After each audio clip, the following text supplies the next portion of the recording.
Isolated but defiant, Nicolas Maduro begins a second disputed term as Venezuela's president. Shunned by his neighbors and his country's economy in tatters, what does Maduro have to offer? And will Venezuela sink even further into chaos? This is Inside Story.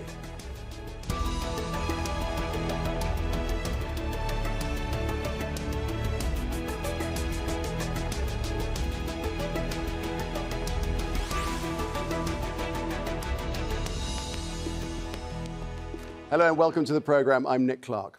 Hyperinflation, power cuts and shortages of food and medicine. The economic crisis has driven millions of Venezuelans out of the country. Nicolas Maduro's critics blame him for the dire situation, and yet he's sworn in for a second six-year term as president.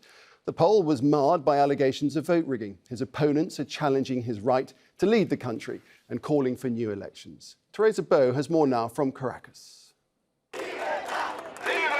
Nicolas Maduro was sworn in for his second term in office. Members of the opposition-controlled National Assembly took to the streets to denounce him as an usurper of the executive office. Rosina Estrada's daughter is one of the millions that have left Venezuela in the past year. She says families shouldn't be forced to live apart. Yes, we don't have a quality of life. There is people dying because we don't have medicines or food, or we don't have security in the streets. The demonstration was small compared to the massive ones that happened in 2017, when thousands took to the streets to protest against Maduro's attempts to disregard the National Assembly. For most of the people here, this is a first step towards opposing what they call is the dictatorship of President Nicolas Maduro. They're also calling on the armed forces to rebel against the government, even though the military has played a crucial role in Hugo Chávez's socialist revolution. The president of the National Assembly is Juan Guaidó. He was elected last week and now says he's ready to become the interim president and call for new elections. He told Al Jazeera he first needs the support of the armed forces and the Venezuelan people. The strength of the people is crucial in this process. We have people that were forced to leave the country, others detained, murdered, and even tortured. Nothing has stopped us. It has not been easy for us. We are survivors and we are in resistance. The opposition has called for a demonstration on January 23rd and promises the National Assembly, who is considered to be in contempt by the administration, will be in charge of defending democracy in this country. International pressure may also help, but analysts say it is not enough. The need to force the government to negotiate. The international community plays an important role, but it's not enough. There has to be a true leader that can connect to the masses. To force Maduro to negotiate, you need a population ready to defend their rights. Nicolas Maduro says this is another attempt orchestrated by the United States to generate chaos. This is a show to try and destabilize the country. They are a group of kids who control the opposition and want to play to create chaos. It's the same group that carried out the street protests, and every day they will have a new show. But many of those opposing the government are desperately looking for someone that will show them a way out of the crisis that has forced millions of Venezuelans to emigrate in search of a better life. Teresa Bo, Al Jazeera, Caracas. I'll tell you what, there's plenty of potential. Venezuela was once one of Latin America's wealthiest countries, with the largest oil reserves in the world of 300 billion barrels. They account for more than 95% of its export revenues. Some estimates put oil sales at about $750 billion between 2004 and 2015. But this did drop dramatically after the collapse in oil prices. And then a lack of investment in the state-owned oil company has seen production plunge to below 1.69 million barrels a day. And that is less than half the amount when Hugo Chavez took power in 1999. Venezuela's foreign exchange reserves were at their peak in 2009 at $43 billion. They're now at less than $9 billion. All right, let's bring in our guests. I'm pleased to say from Caracas by Skype is Phil Gunson, who's a senior analyst covering the Andes region at the International Crisis Group.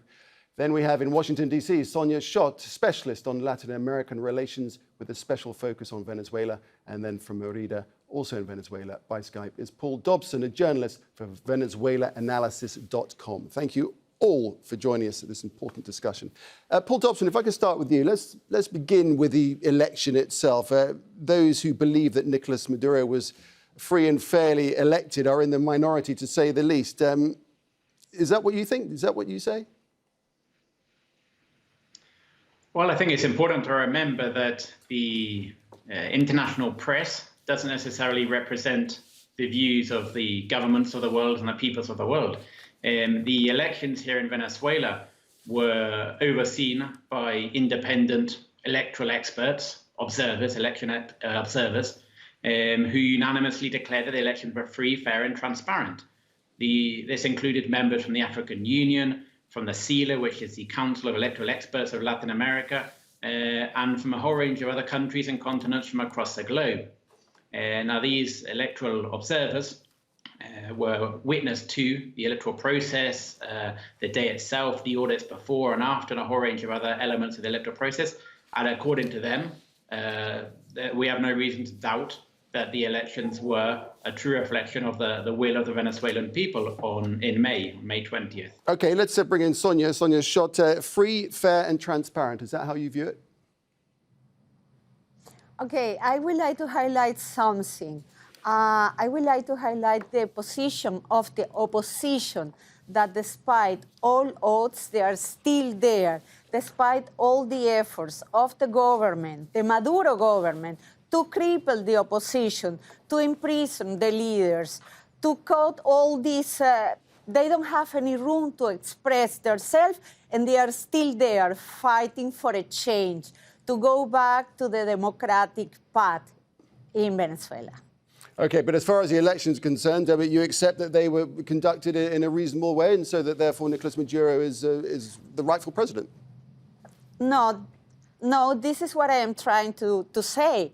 There are not transparent and free elections because the opposition never took part of these elections. It was actually elections among people who were supporting Maduro. So actually it was something that it was not free and transparency. It was a process, it was not free and transparency. That's why or people in the international community, probably not the whole international community, but the Western world, they consider that Maduro is a dictatorship. Phil Gunson, it's true to say that the opposition mostly... of dictatorship. Sure. Phil Gunson, it's fair to say that the opposition mostly did not take part in this, but maybe that was a mistake. Well, there are some people who think it was, but the problem was really that the government gave them very little time to get organized. They brought the election forward by 6 or 7 months. It was supposed to be held in December. And the opposition was divided over whether it was wise to take part in an election in which the conditions were clearly rigged against them. A small part of the opposition did participate, but eventually repudiated the result on the grounds that Maduro had violated electoral law. Now, of course, we're in a situation where domestically the opposition doesn't recognize Maduro. Internationally, several dozen countries, including some of the most important countries in the world, say Maduro is a de facto leader. And the issue really is, how do we move on from here? How do we bring peace and stability and prosperity back to Venezuela, not to mention democracy? Indeed, Paul Dobson, so that is the case. Venezuela is enormously isolated now, isn't it? Well, is it? The fact that the United States and Colombia and Brazil and maybe Great Britain have not recognized the government, that's 4 or 5 countries. The whole range of countries across the globe have recognized the new government. And Maduro's inauguration ceremony, there were nearly 100 governments represented, as well as regional blocs like the African Union, the Arab League, OPEC, the World Peace Council, CELAC from the Caribbean, and a whole range of other organizations. The United Nations was there as well.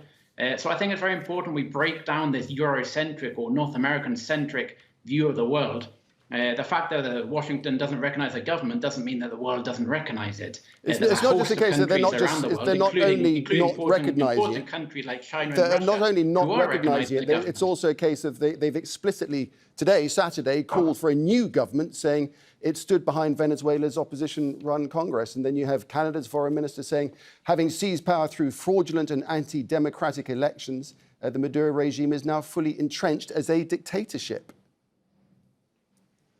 Well, this isn't surprising. This isn't surprising. But the contrary fact is that we've only seen one government across the world break diplomatic relations with Venezuela, and this is Paraguay. Not even Washington has broken relationship with Venezuela.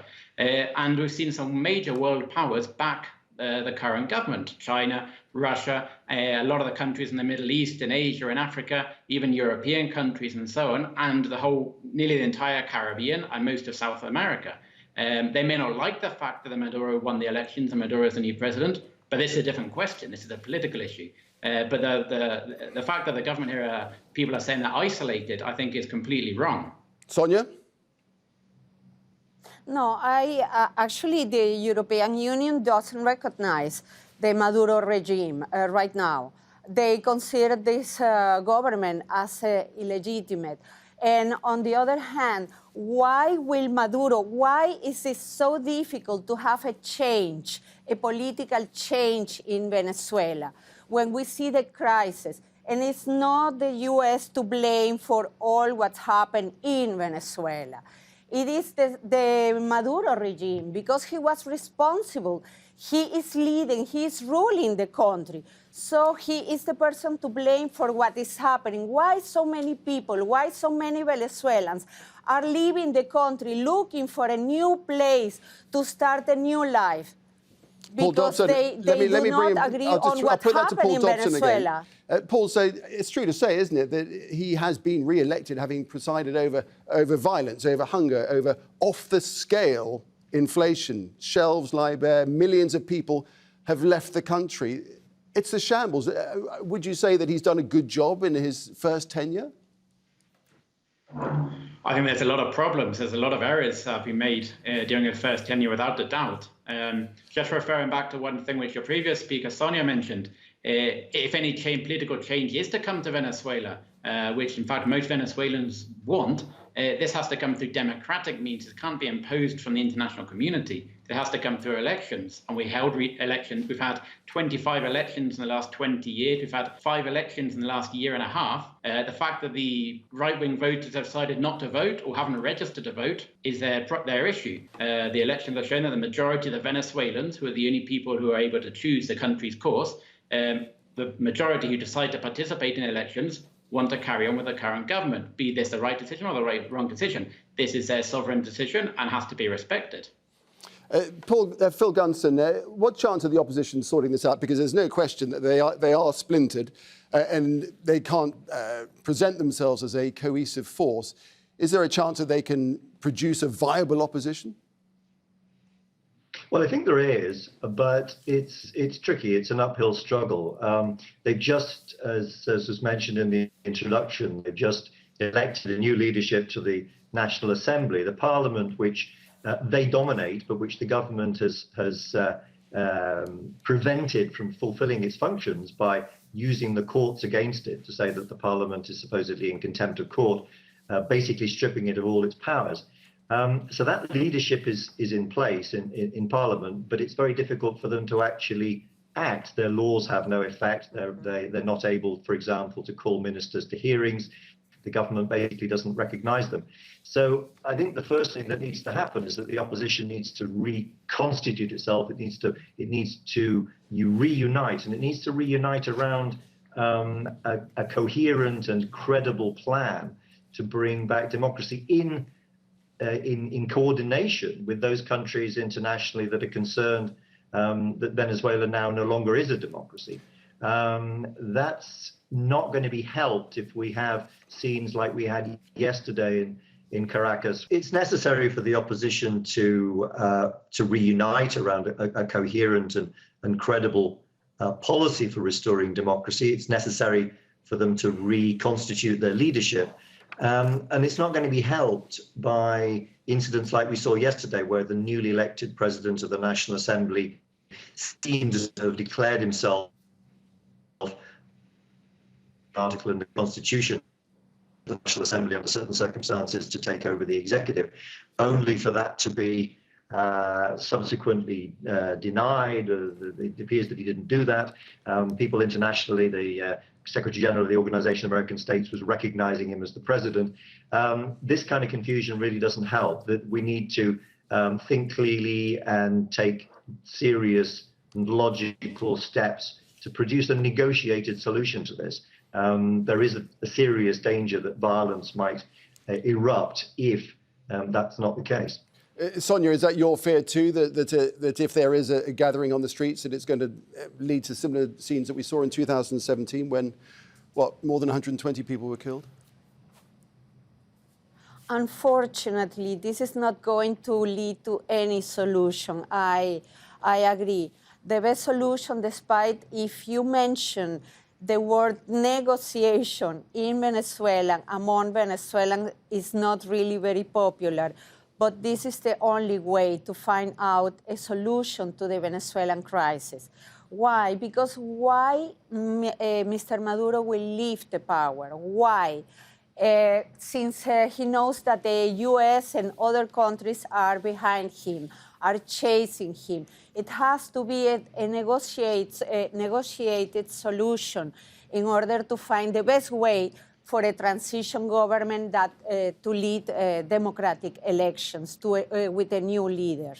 But I think it is negotiation, but it's not very popular in Venezuela to talk about that. Sonia, just very briefly, tell us about the military and what role they play in all this. They are fervent supporters of Maduro. Could that change? Well, actually, if you see what is happening right now in Venezuela with the economic crisis, social crisis, I was last week in Peru, and you see the people who are coming to Peru, they are not wealthy people or not even middle class. They are poor people who are fleeing the country. And everybody is talking about the military. And they say that the situation of Maduro is really very difficult in Venezuela.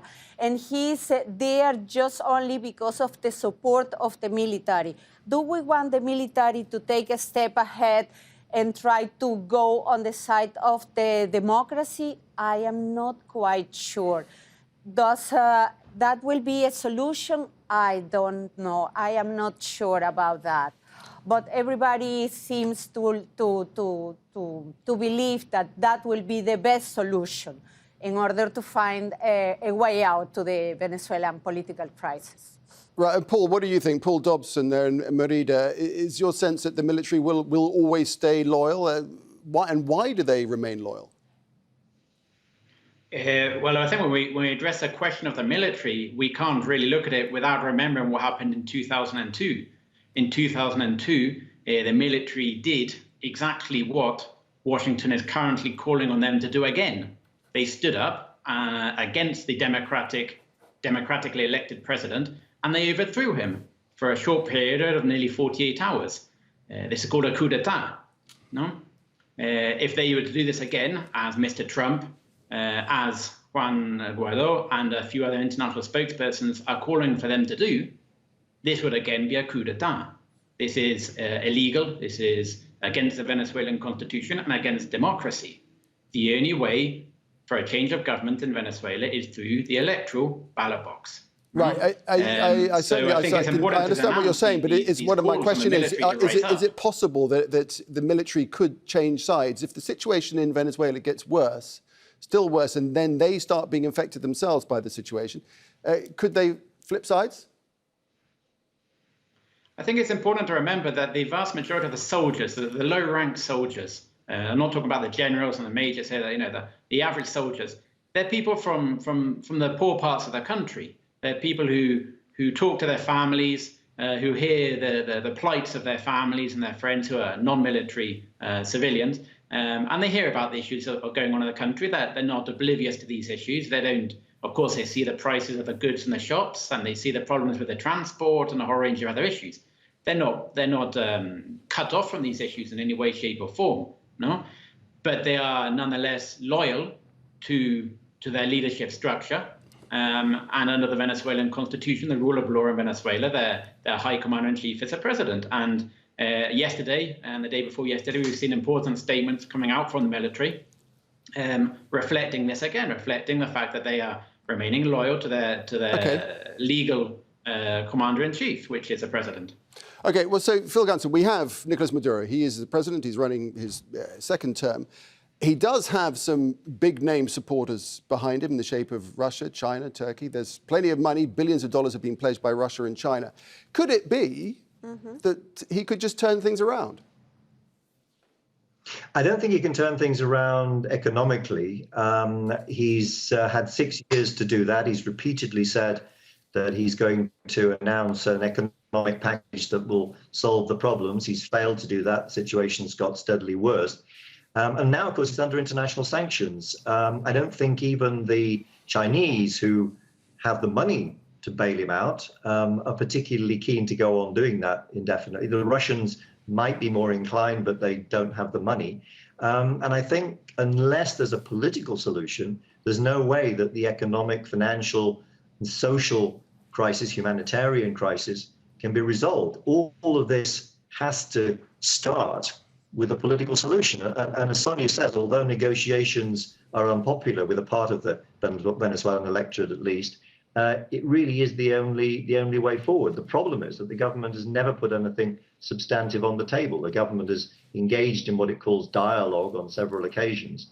But this has always ended with the opposition retiring hurt, if you like. They've never succeeded in getting the government to budge on the fundamental issues. That has to happen. Otherwise, the hyperinflationary spiral is going to continue. The hunger is going to continue. The disease, the people fleeing the country in their millions, and there could, as I say, be a violent outcome. Okay, Paul, just last question, but one to you. I just want to just quickly ask you about that. So what is your sense that with the backing of Russia and China, is it possible that Maduro has the ability to turn Venezuela around and get all those people who fled the country to come back?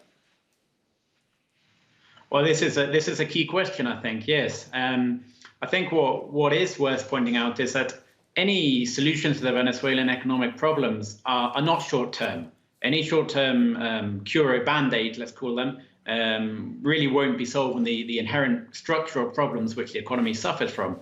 And so any sort of solution, be it from Maduro, be it from the right-wing candidate, be it from the international community or anyone, won't actually start having a positive impact, let's say, or turning the economy around for in the medium term.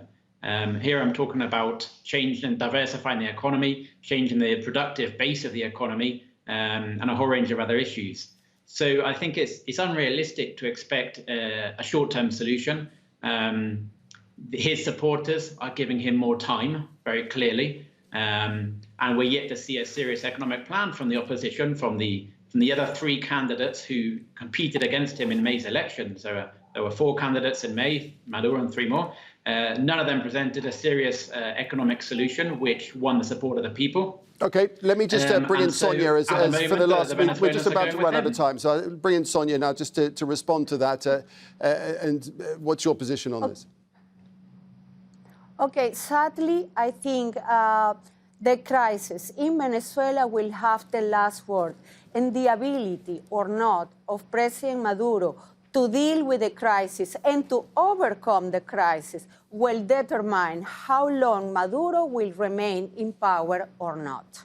I think that will be, we have to focus on monitoring how the crisis in Venezuela is going.